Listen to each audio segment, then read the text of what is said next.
শতরূপ, এই ঘোড়া কেনা বেচার মধ্যে সিপিএম কোনোদিন ছিল না, সেটা উৎসাহী ছিল না, কিন্তু এই কেনা বেচার আবহে কিন্তু আমি বলছি বামেরা নিজেদের ঘরটাকে সামলাতে পারেনি, এটাও মানতে হবে। না, সে তো মানতেই হবে। আমি বলছি কি যে কেন অনেক মানুষ, আমরা যারা রাজনীতি করি, আমাদেরকে নির্লজ্জ বেহায়া মনে করে। দেখুন, আজকে আমাদের আলোচনাটা শুরু হওয়ার আগে থেকে কিন্তু পশ্চিমবাংলার একটা 5 বছরের বাচ্চাও জানে যে আজকের এই আলোচনায় তৃণমূলের প্রতিনিধি হিসেব দেবে যে বিজেপির কোথায় কোথায় কবে কবে কে কে দলবদল করেছে, আর বিজেপির প্রতিনিধি হিসেব দেবে তৃণমূলের কে কে কবে কবে কোথায় কোথায় দলবদল করেছে। এটা একটা 5 বছরের বাচ্চাও জানতো, এবং ঠিক সেটাই হলো। এরপরে লোকে রাজনীতির না, মানে কেউ একটা রাজনীতি করে শুনলে তাকে থুতু দেবে না তো আর কি করবে বলুন? আমি কথাটা আমার বলতে খারাপ লাগছে, আমি নিজেও একজন রাজনৈতিক কর্মী, কিন্তু আমি খুব আক্ষেপের সঙ্গে কথাটা বলছি, কোনো আনন্দের সঙ্গে নয়। দ্বিতীয় কথা হচ্ছে, এই যে অরূপদা বলছেন যে শেষ কথা বলে মানুষ, ঠিকই তো, কিন্তু মানুষ তো শেষ কথা বলছে না।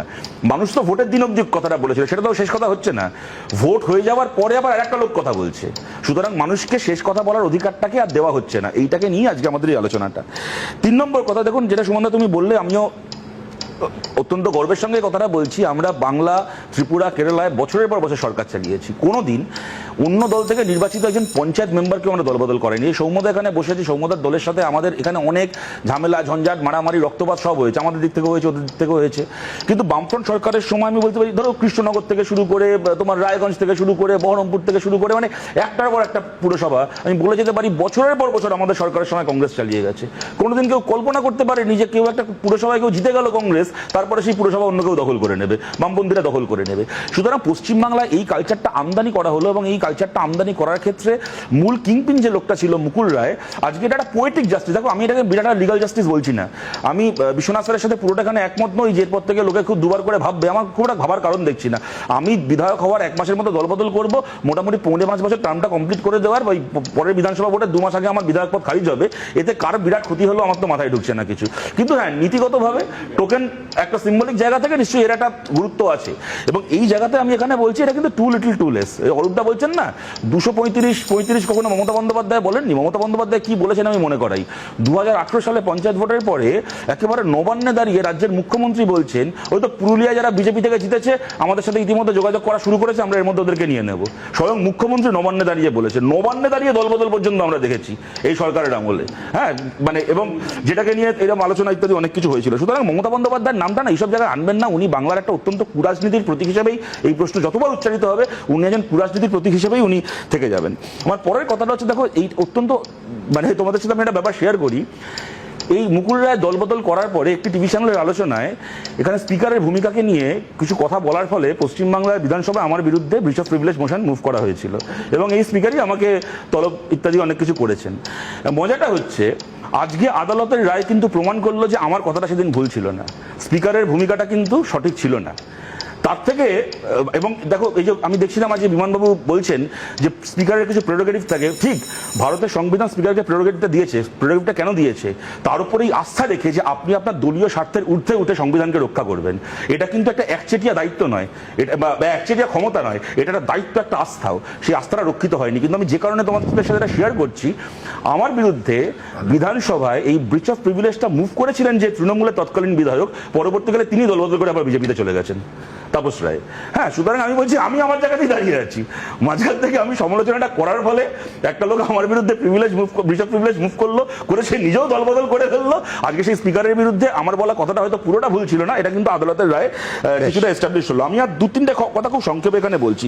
শুভেন্দু অধিকারী অনেক নৈতিকতা 54 জন দলবদল করেছে ইত্যাদি ইত্যাদি বলছেন। 54 জনের মধ্যে 50-52 জনের আমলে আপনি কোথায় ছিলেন দাদা? আপনি এখন এই কার নাম বললেন, অনেকের নাম বললেন, তার মধ্যে এই তাপসী মণ্ডলের নাম বললেন। তাপসী মণ্ডল তার দ্বিতীয় দলবদল। তাপসী মণ্ডলের প্রথম দলবদলটা তো হয়েছিল আপনার হাত ধরে, এবং নিজের বিধায়ক পদ না ছেড়ে অশোক দিন্দা থেকে শুরু করে, দীপালি বিশ্বাস থেকে শুরু করে একের পর এক বিধায়ক সরাসরি শুভেন্দু অধিকারীর হাত ধরে দলবদল হয়েছে। এখন শুভেন্দু অধিকারীর কাছ থেকে নৈতিকতা নিয়ে জ্ঞান শুনতে হবে। সুতরাং এগুলো আমি এই জন্যই বলছি যে পশ্চিমবাংলার একটা 5 বছরের বাচ্চাও জানে যে এখানে কিছু রাজনৈতিক নেতার নির্লজ্জতা। আমি এখানে শেষ একটা কথা এখানে বলছি, সুমনদা, তুমি যে প্যাকেজটা আমাকে বলতে দেওয়ার আগেই তোমাদের এবিপির পুরনো আর্কাইভ থেকে দেখালে, আমি তার সাথে কিছুটা একমত হই। একটা কথা বলছি এখানে মিডিয়ারও একটা ইয়ে সম্পর্কে। দেখো, আমি বলছি পশ্চিমবাংলার মিডিয়া এই দলবদলের প্রসঙ্গে আমার মনে হয় যে বরাবর একটা নীতিগত অবস্থান নিয়েছে বাংলার মিডিয়া, এটা আমি খালি এবিপি আনন্দ বলে বলছি না, জেনারেলি বাংলার সংবাদ মাধ্যম, তারা দলবদলকে কখনোই খুব একটা ভালো জিনিস হিসেবে প্রমোট করেনি। কিন্তু তথাকথিত গদি মিডিয়া বা ওই কিছু হিন্দি ইংলিশ মিডিয়া বলতে আমরা যাদেরকে বুঝি, আমি দাঁড়িয়ে কথাটা এখানে বলছি, আমরা দেখেছি দলবদল করাতে পারাটাকে কত বড় রাজনৈতিক মহত্ব বীরত্ব হিসেবে গত 10 বছর ধরে বিজেপি জমানায় বিশেষ করে আমাদের দেশে প্রমোট করা হয়েছে। প্রশ্নটা এখানে খালি এইটা নয় যে গোয়ায় 2জন এমএলএ জিতে বিজেপি 5 বছর ওখানে দলবদল করে সরকার চালিয়েছে, কি আমি মহারাষ্ট্র থেকে শুরু করে একটার পর একটা উদাহরণ দেওয়া যায়। প্রশ্নটা হচ্ছে আমরা কি দেখি টিভিতে, কোথাও একটা ভোট হচ্ছে, বিজেপি গোহারা হারছে, ওদের বিধায়ক কমে যাচ্ছে, অন্য দলের মেজরিটি, হঠাৎ করে টিভিতে ব্রেকিং নিউজ কিছু হিন্দি ইংলিশ চ্যানেলে, আ গিয়া অমিত শাহ, আ গিয়া এয়ারপোর্টে অমিত শাহ নেমে পড়েছে, চাণক্য। কেন চাণক্য? সে বিরাট অর্থশাস্ত্র রচনা করেছে বলে চাণক্য না, সে অন্য দলের লোককে ভাঙাতে পারে বলেছে চাণক্য। অমিত শাহ এসে গেছেন, আব ক্যা হোগা, এবার কি পারবে কংগ্রেস নিজের দুর্গ রক্ষা করতে, আব ক্যা কংগ্রেসের গভর্নমেন্ট বানেগা। আমি বলছি আমি কথাটা শেষ করছি এইটা বলে যে রাজনীতিতে জনগণের যে জিনিসটাকে, এবং মিডিয়াকে আমরা ফোর্থ পিলার অফ ডেমোক্রেসি বলি, জনগণের প্রতিনিধি হিসেবে মিডিয়ার যে জিনিসটাকে কল আউট করার কথা ছিল, আমি গর্বের সঙ্গে এটা বলছি, বাংলার মিডিয়া যে কাজটা অনেক ক্ষেত্রে করেছে, তথাকথিত হিন্দি বা ইংলিশ মিডিয়ার যারা কিনা ভারতবর্ষের একটা বড় অংশে জনমানুষকে প্রভাবিত করে, আমরা দেখেছি এই দলবদল করাতে পারাটাকে কত বড় একটা রাজনৈতিক সার্থকতা হিসেবে তুলে ধরা হয়েছে।